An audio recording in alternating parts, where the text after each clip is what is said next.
Assalamualaikum. Allahumma salli ala Sayyidina Muhammad wa ala ali Sayyidina Muhammad.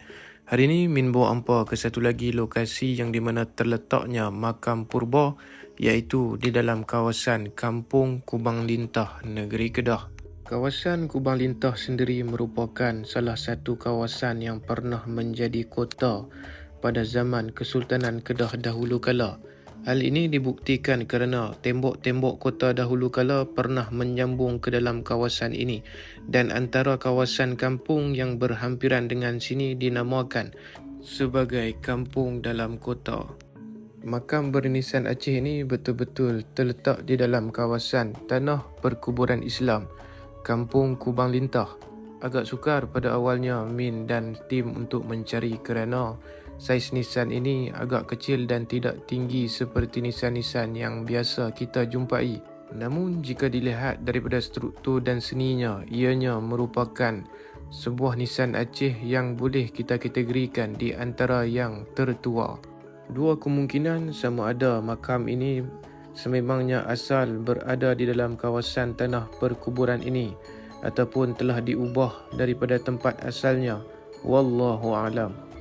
Kubang Lintah juga merupakan sebuah kawasan yang berada di antara kawasan jajahan Kota Bukit Pinang dan juga Kota Langgar. Dengan penemuan batu nisan ini membuktikan bahawasanya dahulunya, ratusan tahun dahulu telah pun menapak penempatan di kawasan ini. Assalamualaikum warahmatullahi wabarakatuh. Allahumma salli ala Sayyidina Muhammad wa ala ali Sayyidina Muhammad. Hari ini Min bawa hampa mai ke satu lagi lokasi makam purba ataupun makam bersejarah. Nisan Aceh ni agak lain daripada tempat-tempat yang kita pernah pergi sebelum ni. Saya tak pasti pada abad ke berapa nisan ni, dan ianya lokasi makam ni terletak di dalam kawasan tanah perkuburan di dalam kawasan Kubang Lintah, Negeri Kedah. Jadi kalau tuan-tuan boleh tengok, ukiran-ukiran dia memang agak berbeza daripada nisan-nisan Aceh yang kita temui sebelum ni.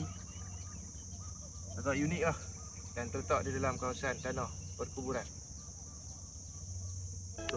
Seperti biasa, maklumat berkenaan data makam nisan Aceh ini Min dapatkan daripada kajian Pangeran Muda Al-Furqan.